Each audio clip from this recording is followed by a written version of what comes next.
Salam and good evening to you, ladies, gents and Pikachus. Welcome back to part 7 of the best series on the internet, and you love it because we're going to be going through the Quran, which I have here, which I have read.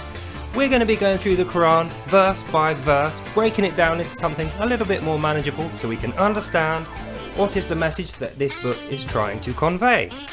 And in doing so, we can learn more about the character and the personality of this entity called Allah. Where does he fit into this whole humanity story that involves you, me, and the rest of our human race? And what instincts and intelligent, reasonable conclusions can we draw from understanding what's inside this book in relation to what's going on in this country and across the world with Islam and how they respond to us as non-believers? So let's get started. As I always say, please, if you doubt anything that I'm saying at all, or any of the conclusions that I've come to, buy yourself one of these, read it painstakingly and slowly. It's not an easy read, even though it's not a very long book. It's just very boring and difficult to read, and it doesn't make a lot of sense. So that is why I have done it for you, and I have summarised each of the verses into a single short sentence, and then we will go through and explain what these sentences mean for you, and what the meaning of the book is in your life and in your nation, in relation to the rest of the world. So let's get started. So last time we got to the end of the 16th sentence, which is about 27 or so verses in the book. So I crushed it all down into sentences with all the main facts in there. And what we found out so far is Allah is very dominating. He expects complete subservience and obedience from everybody, not just his followers, his believers. He claims that he can mind control the entire species. So everyone who's a non-believer, Allah claims he's mind controlling them into doing that. But he's also mind controlling his believers. He claims that he can possess his believers, and so because he is possessing his believers into doing the things that they do, there is no punishment. In fact, it's not even considered crimes. Even if they do things like murder people, rape, or killing children, or stealing, nothing. Everything they do should be celebrated because it is actually being done by Allah's angels who are possessing them. And the final thing we learn is Allah introduces himself to Adam when he finds his way into the garden. He finds Adam and he has a conversation with him. He tricks Adam into rebelling against God. And his final act before they get kicked out of the Garden of Eden is to proclaim Adam should be the Lord of Eden. All the angels have to bow down to him. One refuses and goes away. And that's where we got to last time. So we're picking it up now from verse 35. Which is section 17 in terms of our sentences. So, section 17. Next, Satan leads them out of the Garden of Eden and causes them all to feel miserable. That is Adam and Eve and the rest of the angels, I suppose, who he's kicked out. He says, you all better hide and decide who you will blame for this before you are discovered. He tells them that they must never return to heaven and find food and water and life upon the earth now, but that will eventually end.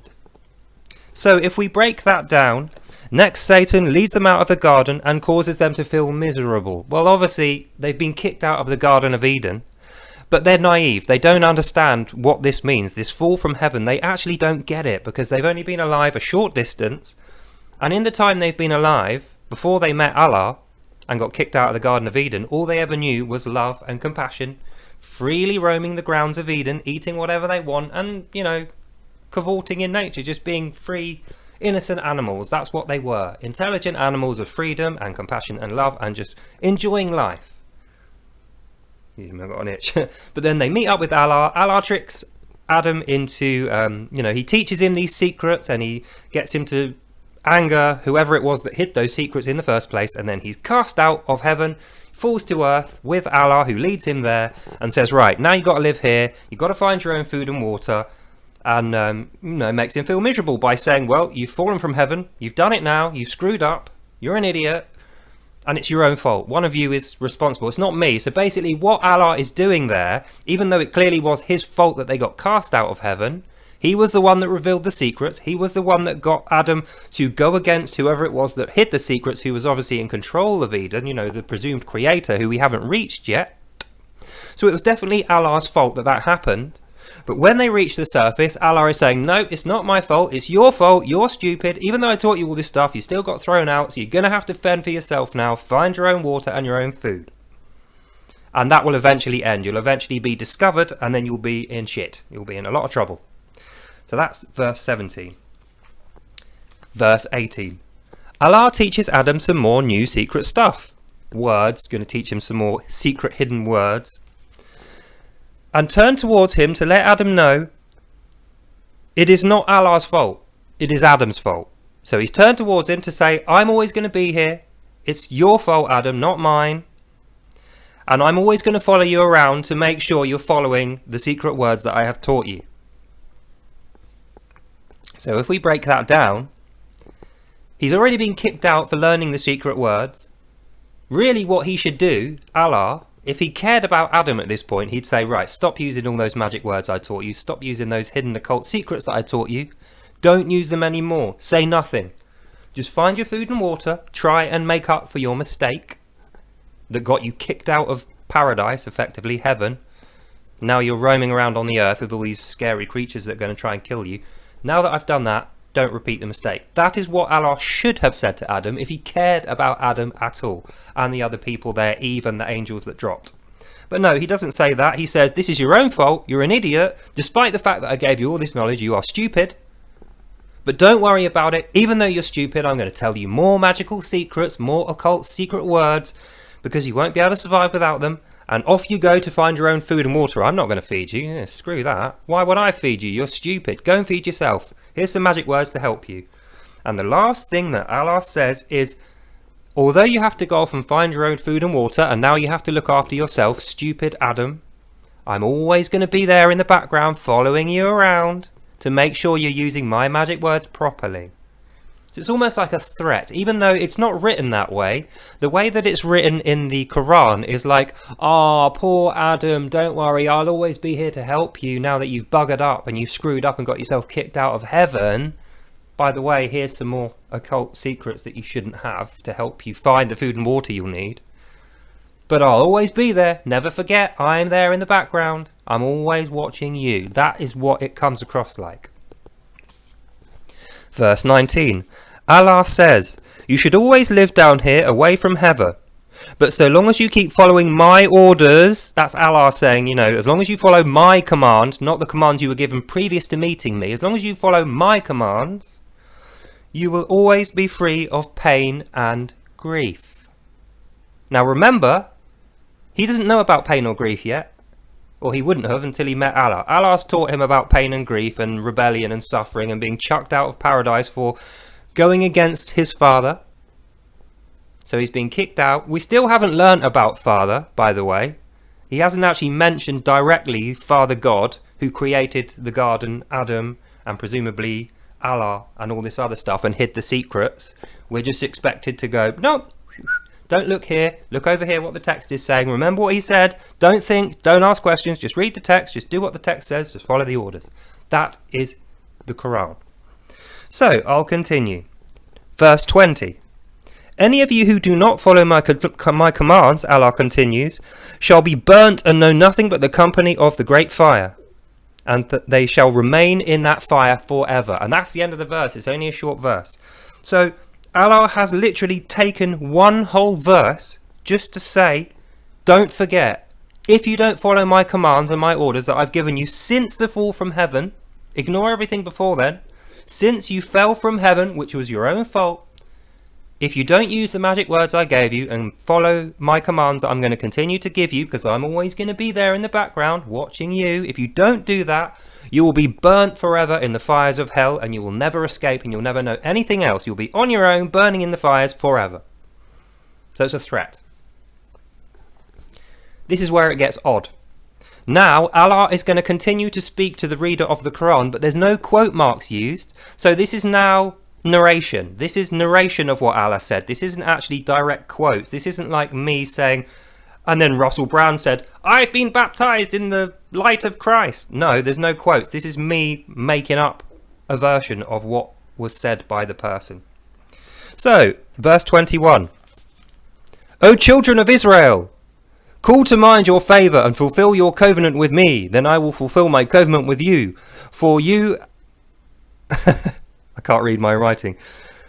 Oh, okay, let me start again. 21. O children of Israel, call to mind your favour and fulfil your covenant with me, and I shall fulfil my covenant for you the same.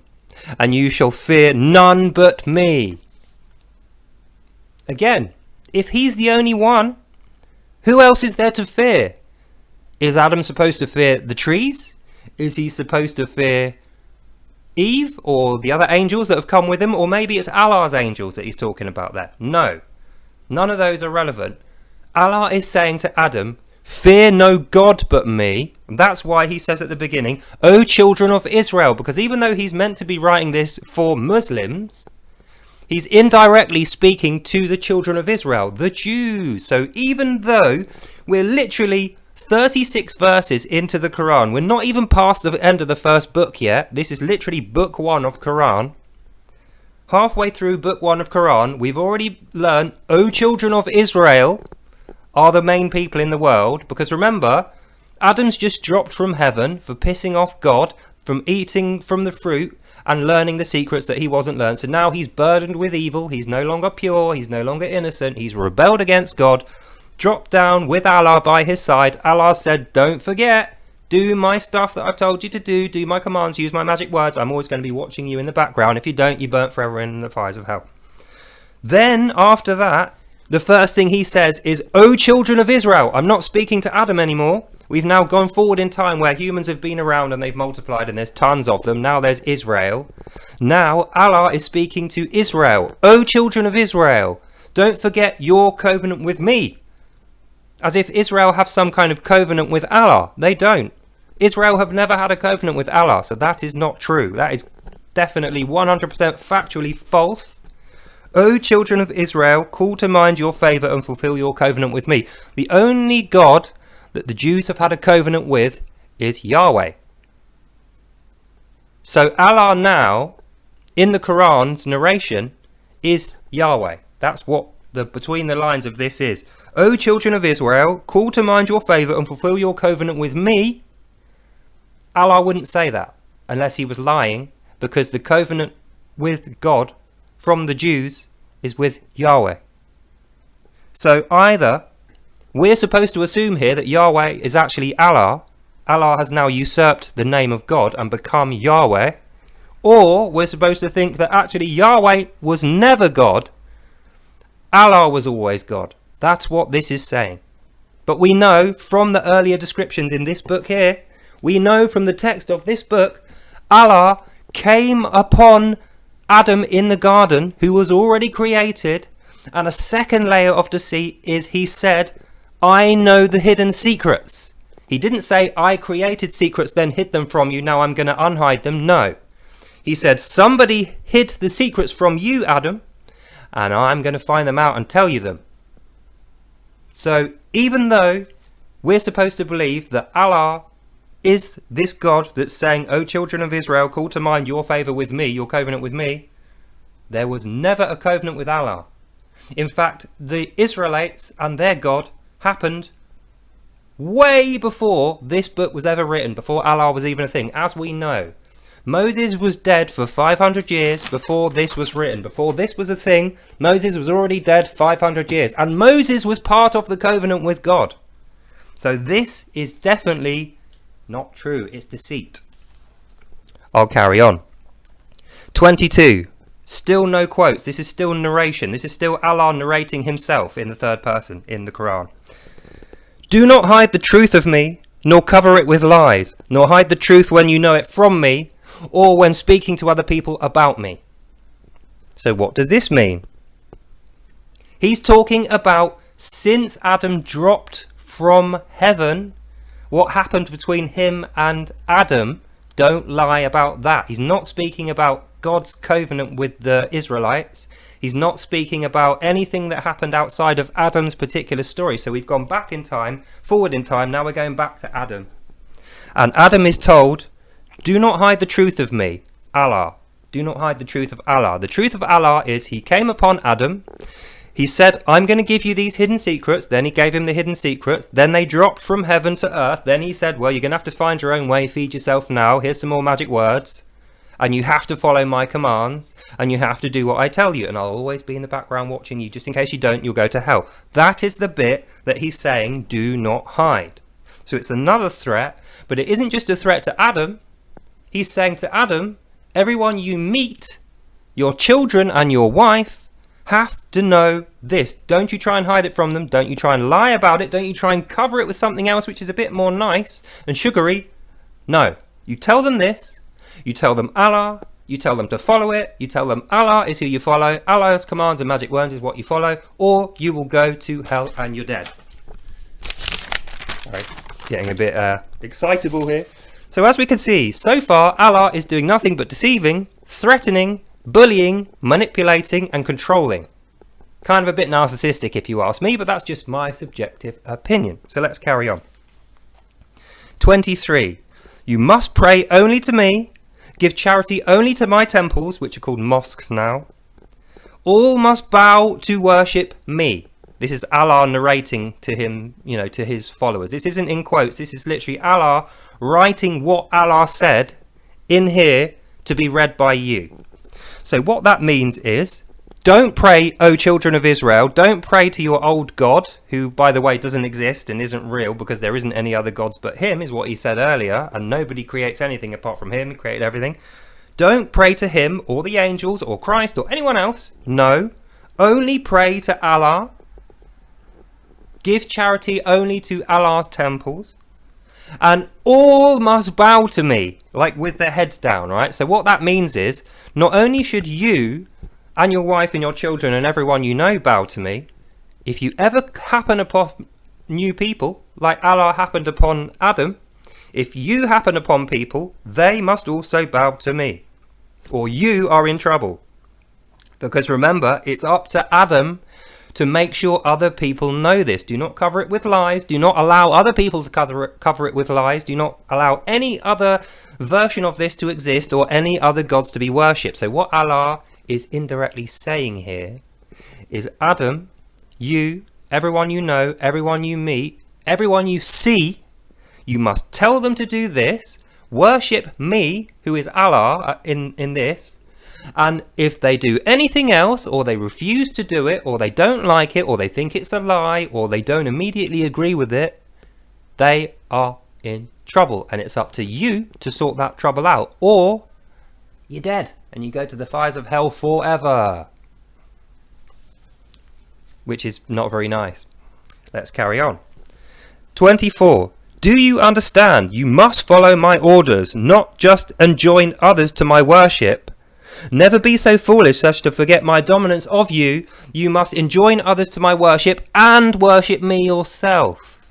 So what he's saying there is, as you grow in stature and age, Adam, and you join more people to the worship of me, Allah, in the story, as more people come to worship Allah, it's going to become a religion with lots of people. And they will go, who brought me to Allah? Adam did. Adam's this great guy. He got me to worship Allah. He got all these people together. He is the leader. No, Allah is directly saying, don't you ever forget, Adam, you're just one of the little people. I don't care how many people you bring to me, how big this worship gets, you are just a tiny little guy. It's me that gets the worship, not you. Which is a far cry from his original claim when he first sauntered up to Adam in the Garden of Eden and he said, you're the greatest thing ever, you're wise and powerful and beautiful, you are truth and beauty and grace, you are the main man. That didn't last very long, did it? 5 minutes later, he's kicked out of Eden. Now it's a completely different story. Now it's, you're one of the little people, and by the way, if you don't do what you're told, I'll kill you. And you have to make everyone else believe it too, or you're dead.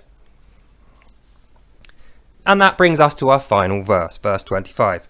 Seek Allah's help to carry out his correct worship and instructions, as all this will be extremely difficult, even to those who are servile and humble. Remember, you can never escape me, even if you die. And so we come to the most important part of that verse, which is this. After all is said and done, you can never escape this curse. I'm going to call it a curse, because if you think about it, that's what's happened to Adam here. First of all, he was in the Garden of Eden, happily sauntering around, doing nothing but walking around naked, eating fruit. He had Eve there, so he wasn't lonely. He had God there, so he wasn't lonely. He could go anywhere he wanted, do anything he wanted. God actually said to him, don't have that tree of good and evil over there, but that's horrible and it will actually kill you. It doesn't taste nice and it's poisonous. So he wasn't interested in that. It wasn't like he ever had a desire to go towards the knowledge of good and evil before Allah enters the garden, and Allah goes up to him and goes, psst, by the way, there's secrets over here that I can teach you. And then the whole thing happens. So it's a curse that Allah has brought down upon Adam, and that curse is this. Not only are you stricken from God in the Garden of Eden, now you're on the ground, you're going to feel pain and grief, you have to eat and drink, and you have to find those things on your own. You have to avoid the creatures that are going to try and kill you and eat you. Also, as part of your curse, you need to spread the worship of Allah far and wide for every single person you meet, and it is your responsibility to make sure these people do exactly what I, Allah, want them to do. Not my responsibility. It's your responsibility to do that. I'm just going to watch and be in the background. And if you don't do it, you will die. Not only will you die, you'll die forever and you will burn forever. You'll feel massive physical discomfort forever, as if you are literally burning for the rest of eternity. That is your curse, Adam, and you can't ever escape it, even if you kill yourself or die. And I think we can see now where this particular book is leading us. So I'm starting to put the two blocks together now with the other two blocks and make 4 blocks. I think it's fairly simple. The narrative is quite simple in this book, and that narrative is this. First of all, Adam was in the Garden of Eden. He was already created. God was there, even though it's not mentioned. It's explicitly narrated within, between the lines that somebody must have created that garden. Somebody must have put Adam in that garden. Somebody must have separated good from evil and put the evil stuff in the good and evil tree. That was already done by the time Allah found his way in there with his angels. So that was already done. Allah then said to Adam, by the way, stupid guy, when he surrounded him with his angels, stupid guy Adam, you're pretty dumb, aren't you? Do you want me to make you less dumb by teaching you these secrets? Or do you just want to be laughed at in the middle of all me and my angels? We'll be picking on you. Adam's like, oh no, please teach me the secrets then so I can be equal to you so I won't be picked on. Then he teaches him the secrets, and by doing so, he triggers Adam's rebellion against God, who, as we know from verse 20, O children of Israel, is the God of Israel, is Yahweh. So Allah knows, even though he makes the claim earlier in the book that he creates everything, he gives life and he can take life away and all worship should go to him, Allah knows that he is not the original God. The original God is the God of Israel. O children of Israel, remember to fulfill your covenant with me. And he even tries to usurp the place of Yahweh by pretending that he was the creative God that had the covenant with those people and with Adam. But that never happened. If you know about the covenant with God, it was Moses that had the covenant with God, not Adam. Adam was thrown out of the Garden of Eden for eating the forbidden fruit of the tree of good and evil. And that is explicitly described in here as being an error, a miscalculation he was tricked into by the appearance of Allah and his bullying angels. And although he promised Adam that he would be the king of heaven and be wise and powerful, graceful, beauty and truth and everything else, didn't last, did it? So he deceived him there. Then when he fell to earth, he deceived him again, gave him more magic words, said, you're going to have to find your own food and water, off you go. By the way, if you don't do this, this and this, I'll kill you and you'll burn forever. All deceit.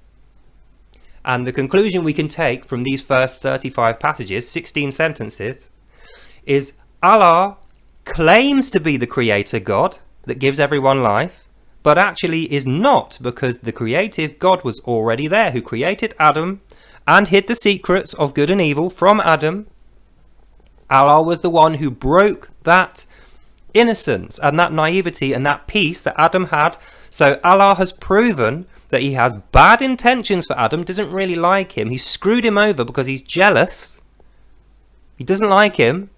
And because he screwed him over and made him rebel against God, God threw him out of the Garden of Eden. Didn't kill him, didn't punish him, didn't smite him, didn't put any curses on him, nothing like that. Allah is the one that puts the curse on him and says, right, you need to find your own food and water And if you don't do exactly what I tell you, you will feel pain and grief. And if you don't do this forevermore and tell everyone you meet to do it and your family, I will punish you with death forever in fire. And that brings us to the end of our video. So, these videos are getting longer and longer, 25 minutes for this one. So as you can see, we're like 3/4 of one book through the Quran. We've already found out Allah is deceitful. He has told many, many lies to everyone in this book. He claims to be the creator God, but then gives himself away later as not being the creator God. In fact, he has more similarities to the snake in the Garden of Eden from the Old Testament than he does God. And he even addresses them in verse 20, O children of Israel, and mentions the covenant, which by the way isn't described in here, is only described in the Old Testament. And then finally issues several threats to Adam after he's tricked him to falling from heaven, and tasks him with spreading the Islamic faith and the worship of Allah. So I think we'll leave it there. We pretty much know where this is going to go. Next time we'll be going through what happens after this curse is, or we'll not call it a curse, it isn't called a curse in there. We'll find out what happens to Adam and his progeny going forward in time when he is tasked with the spread of the worship of Allah, and what happens as his little crew enlarges and he meets some other people along the way. So, as always, that's the end of this video. Hope you enjoyed that and learnt something, and that you go well in life. Godspeed, God bless, and I'll see you in the next one. Bye now. What's going to happen next? Well, it's all about the children of Israel, what's going to happen to them in future, how they'll be at war, and nobody shall help the poor Jews out. So look forward to that. See you in the next one. God bless, and I'll see you next time.